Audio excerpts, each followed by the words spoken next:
Masak semur jengkolnya banyak banget, Fems. Siapa nih yang mau ngabisin? Sejak dulu menu ini juaranya sarapan warga ibu kota. Dipadu dengan nasi uduk, rasanya istimewa. Semur jengkol ala Betawi punya kuah yang agak kental. Mantap, Fems. Legitnya jengkol berpadu dengan cita rasa semur yang ada manisnya. Saking populernya jengkol di ibu kota, ada warung makan yang khusus menyajikan aneka olahan jengkol. Jangan dikira sepi, peminatnya justru banyak sekali. Dari banyaknya menu, semur jengkol tetap jadi unggulan. Biar nikmat, proses buatnya harus tepat. Untuk hilangkan racun dan rasa pahit, kulit ari jengkol harus disingkirkan.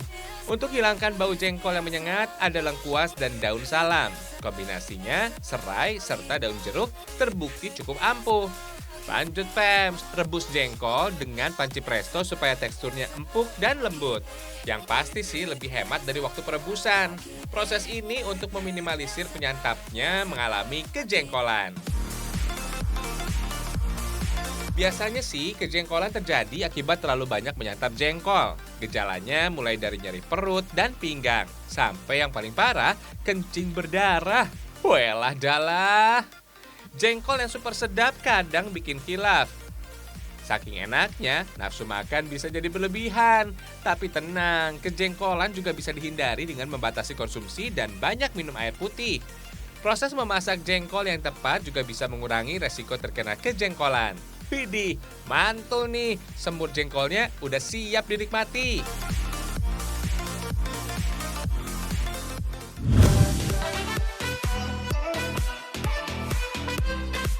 Sering dianggap sebagai makanan kelas bawah, jengkol ternyata bisa tampil beda. Lupakan dulu anggapan miring tentang si bulat jengkol. Sekali coba, enaknya bikin melayang. Hihihi. Tampil dengan wajah kebarat-baratan, sajian steak dan burger jengkol lebih menggoda di mata anak muda. Aroma dan rasanya jelas berbeda. Gak nyesel kalau udah coba. Jengkol yang sudah direbus, ukurannya disesuaikan. Biar gampang gitu deh menghaluskannya. Sempat viral dan cukup diminati, 30 kg jengkol di sini bisa disulap jadi menu kekinian. Wah, banyak juga ya. Jengkol yang sudah halus campur dengan tepung terigu. Tepung jadi pengikat biar jengkol nggak ambiar saat dipanggang. Sip, bentuk jadi gepeng. Steak dan isian burger jengkol ini makin mirip kayak daging. Setelah diberi lapisan bumbu, tinggal panggang steak jengkolnya sekitar 7 menit aja. Cukup gunakan api kecil. Steak jengkol matang sempurna. Wanginya itu loh, menggoda banget. Hihihi. Walau berbahan jengkol, bentukannya udah mirip kayak steak daging. Penyajiannya juga harus menyesuaikan. Ajib, Fems. Buat yang lagi diet atau nggak makan daging-dagingan, olahan steak dan burger jengkol bisa kamu coba nih. Awas ketagihan. Hihihi.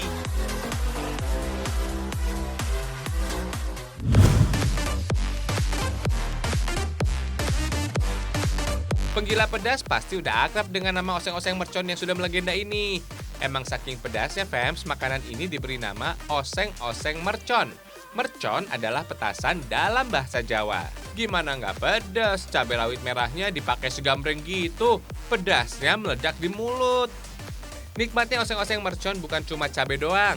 Bagian koyor sapi ini yang bikin oseng-oseng mercon lezat dan istimewa. Setelah bersih dan direbus, daging koyor dipotong lebih kecil biar mudah disantap. Potongan daging koyor lanjut ditumis dalam bumbu halus dengan isian aneka rempah. Ngeliatnya aja udah kebayang nih sama pedasnya. Campur sambal mercon ke dalam koyornya, Fems. Prosesnya belum selesai. Beri gula Jawa biar makin istimewa. Dalam sekali masak, 50 kg daging koyor bercampur dengan 7 kg cabai rawit dan 2 kg gula merah. Wah! Proses memasak oseng-oseng mercon ini dibuat sejak siang hari, kemudian dijajakan ke pelanggan pada malam hari, Fems. Di daerah Kauman Yogyakarta, warung mercon Bu Narti udah eksis sejak tahun 1998. Dari warung sederhana inilah kuliner dengan embel-embel mercon mulai populer di tanah air. Baru masang tenda aja, warung sudah ditunggu tuh sama yang antri. Sensasi rasa pedas yang meledak di mulut jadi daya tarik. Semakin pedas rasanya, semakin nagih dan bikin penasaran. Begitu deh katanya.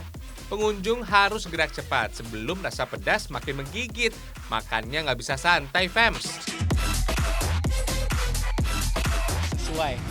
Sesuai sama yang direkomendasikan orang-orang, katanya ini enak, emang enak, jadi harus coba. Pedesnya oke.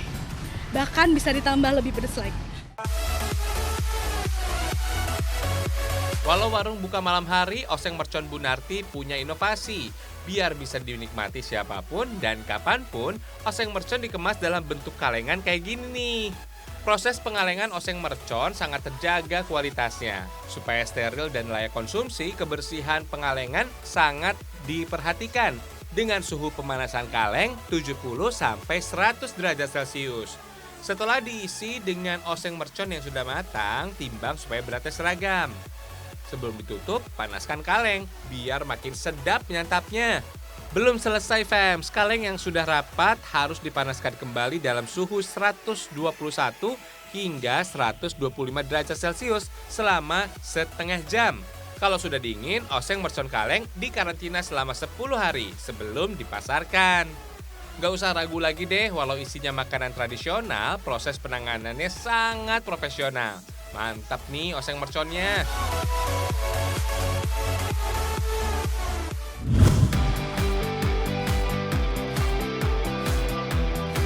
Masyarakat di negeri kita emang doyan banget sama pedas. Kira-kira ada lebih dari 320 jenis sambal. Makanan apapun pakai sambal makin pas. Kayak aku dan kamu. Hihihi. Kalau pengen cita rasa yang berbeda, ada sambal mangga yang dipadukan olahan ikan gurame. Kenikmatannya bakal makin rame.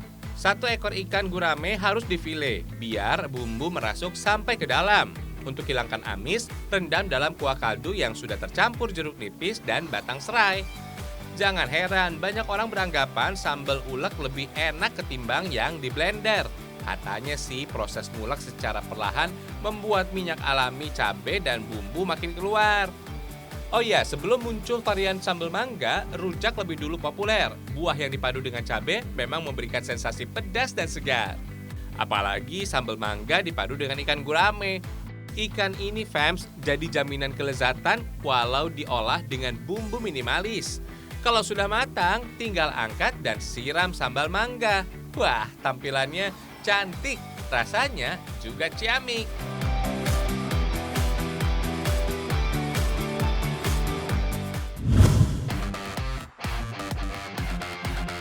Makan sate dulu yuk, fams. Ini bukan sate ayam, apalagi kambing. Ini sate ikan nila, fams. Jenis ikan air tawar ini punya daging yang lembut.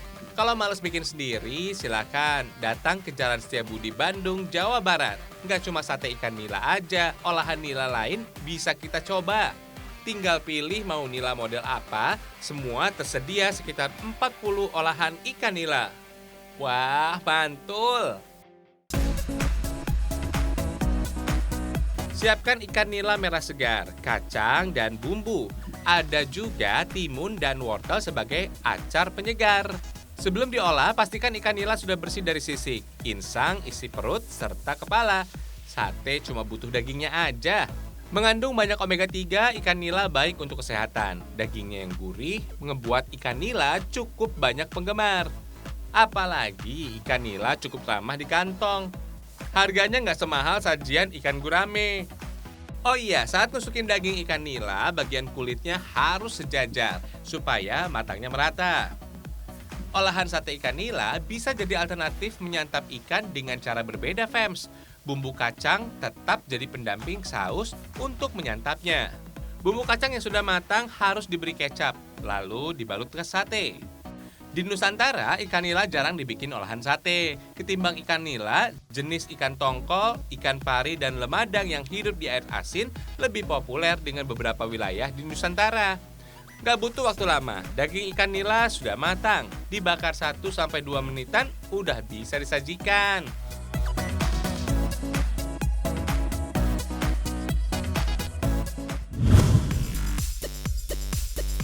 Dari kota Sabang, Aceh, kuliner ini cukup digemari. Ini bukan sate Padang, melainkan sate gurita. Sate gurita bisa jadi teman menikmati keindahan suasana laut di Pulau Weh, pulau paling barat di negeri kita. Di Pulau Weh ini cukup mudah mendapatkan gurita. Hampir setiap hari para pencari gurita bisa dapat hasil. Untuk dapat diolah menjadi sate gurita, prosesnya cukup mudah. Gurita harus dicuci hingga bersih. Selanjutnya, rebus gurita selama 15 menit agar mudah dikupas kulitnya. Mengelupas bagian kulit tentakel gurita cukup ampuh loh mengurangi aroma amis. Gurita ukuran kecil tentakelnya bisa dibuang. Kalau ukuran besar, udah nggak amis lagi kok. Cuci kembali daging gurita, dan gurita bisa dipotong-potong sesuai keinginan. Sate gurita butuh bumbu dengan cita rasa yang kuat. Biasanya bumbu rendang serta bumbu khas Aceh jadi campurannya. Tinggal tusukin aja deh ke lidi. Widih, mirip sate ayam ya. Kalau sudah begini, siap untuk dibakar. Di tempat ini, fams, warung sate gurita legendaris dari Sabang di Pulau Weh. Sate gurita lanjut dibakar begitu pelanggan pesan. Nggak pakai lama, nggak pakai rasa kecewa. Dengan saus bumbu Padang yang istimewa. Sate gurita wajib kamu coba.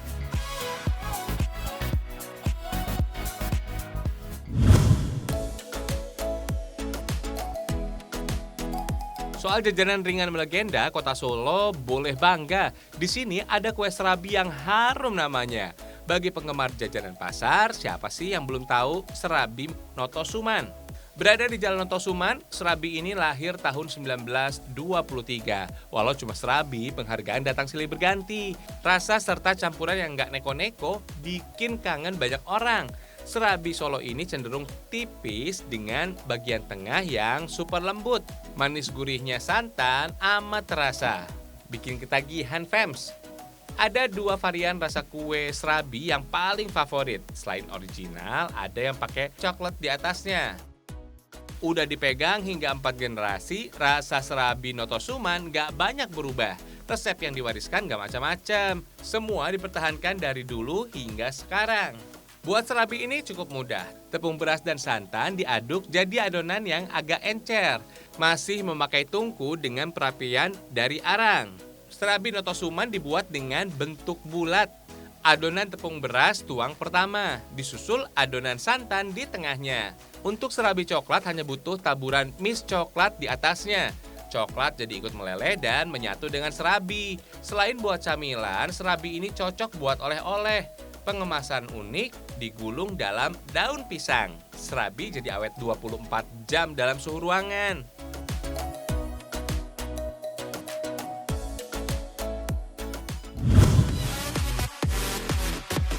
Kalau ke Solo berburu jajanan legendaris, nggak pakai sulit. Datang aja ke Pasar Gede Harjonegoro. Jajanan legend yang manis menyegarkan ini, dawet Selasih Budermi. Dikelola selama turun-temurun selama 3 generasi, dawet Selasih selalu jadi incaran. Walau nyempil di tengah pasar, selalu ramai pelanggan. Semangkok es dawet ini berisi ketan hitam, tape ketan, jenang sumsum, biji selasih, gula cair, santan, serta tambahan es batu yang segar. Jangan harap dapat tempat duduk kalau datang ke sini. Siapkan nyali dan energi buat ampri dan berdiri. Tapi yakin deh, fams, kesegaran es dawet Pasar Gede ini juara. Enak sih dan legendaris. Biasanya 1 bulan begitu. So, kecuali setiap tahun saya. Soal harga so pasti murah meriah. Jajanan pasar nggak akan bikin kantong berdarah. Hihihi.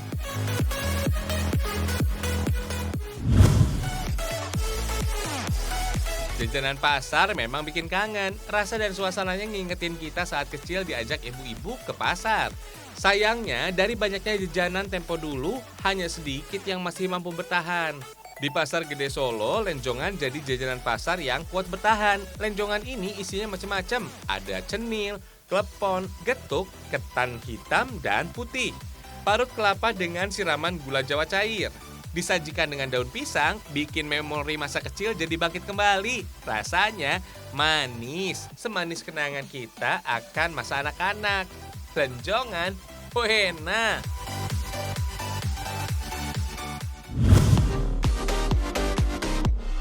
Cewek-cewek pasti suka nih hasil kreasi karya anak negeri. Ada tas unik dari Tasikmalaya, Jawa Barat. Namanya tas kelom batik. Bentuk tasnya terinspirasi dari sendal kelom gelis yang lebih dulu melegenda dari Tasikmalaya. Tas kelom batik karya mahasiswa kreatif dari Jawa Barat berhasil jadi juara 1 di Peran Kreativitas Nasional tahun 2015. Malahan sudah terjual sampai ke luar negeri loh, mulai dari Jepang, Malaysia, hingga Belanda. Wah, keren ya! Kelom atau sendal khas Tasik ini terbuat dari kayu. Kayu yang dipakai adalah jenis kayu mahoni karena ringan dan kuat. Seratnya juga halus, jadi mudah dibentuk dan diukir. Kelom berasal dari bahasa Belanda klompen, artinya sendal kayu. Hiasan yang cantik jadi ciri kelom khas Tasikmalaya ini. Amplas halus supaya saat pengecatan warna mudah menempel pada kayu. Proses pengecatan ada pada bagian pinggir Fems, sementara bagian bawahnya dilapisi kulit sintetis. Hiasan dibuat dengan cara manual. Ukiran kelom langsung pada kayu yang bikin indah. Sempat jaya di tahun 60-an, kelom khas Tasik sering dipakai pada acara resmi bertingkat nasional dulu. Untuk dibuat menjadi tas, buat pola pada permukaan busa. Potong sesuai garis pola yang dibuat ya Fems. Tas kelom ini Fems terbuat dari paduan aneka bahan, mulai dari kayu, kulit sintetis, katun, dan batik. Supaya busa terpola menempel sempurna, harus diketok-ketok kayak begini nih Fems. Kalau sudah, lanjut dijahit dengan kulit sintetis. Detail dan kerapihannya amat diperhatikan. Supaya terlihat bagus, posisi jahitnya harus terbalik. Tampilannya jadi lebih modis dan bergaya Fems. Tahapan selanjutnya tinggal satukan bahan tas dengan kelom. Bahan kelom yang keras untuk menahan bagian bawahnya supaya nggak mudah jebol. Baru deh Fems, tempel bagian kelomnya. Jangan lupa pasang bagian dalam tasnya. Terdapat banyak kantong untuk menaruh aneka barang di dalamnya, mulai dari handphone sampai dompet. Kalau tali dan aksesoris sudah terpasang, tas kelom batik udah jadi Fems. Cantik dan unik ya hasilnya. Soal harga tas kelom batik ini masih sekitar ratusan ribu rupiah. Terjangkau dan pantas banget deh. Ayo diorder.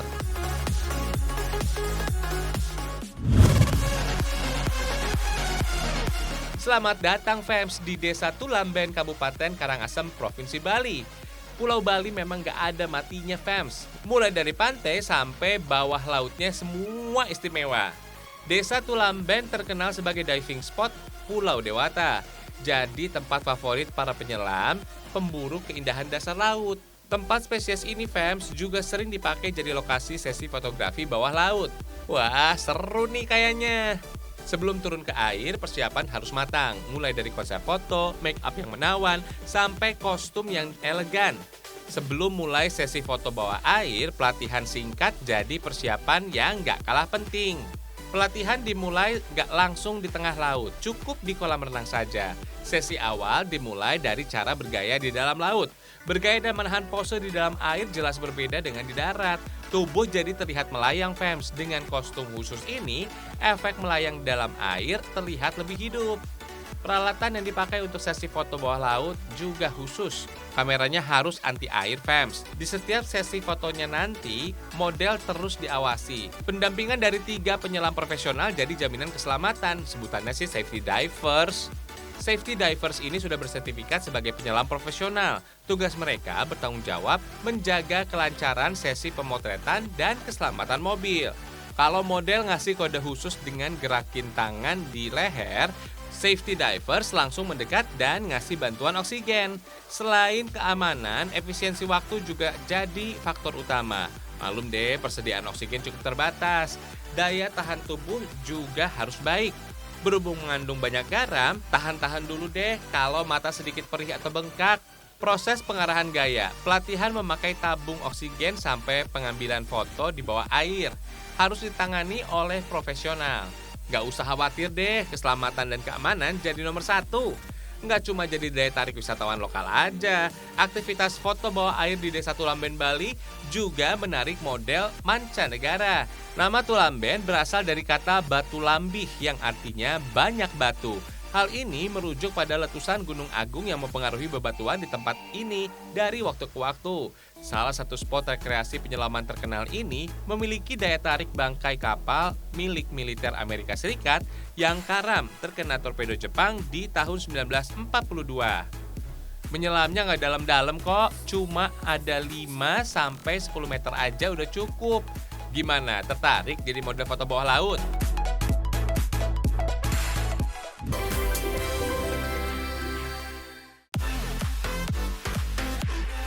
Jadi nggak usah minder lagi ya fams. Ingat, kita terlahir sebagai seorang juara. Apapun seleranya pasti istimewa. Apalagi kita tinggal di negeri yang juga istimewa. Satu lagi ya, tetap pakai masker supaya pandemi cepat berakhir. Ragam Indonesia, satu Indonesianya berjuta kekayaannya. Sampai jumpa.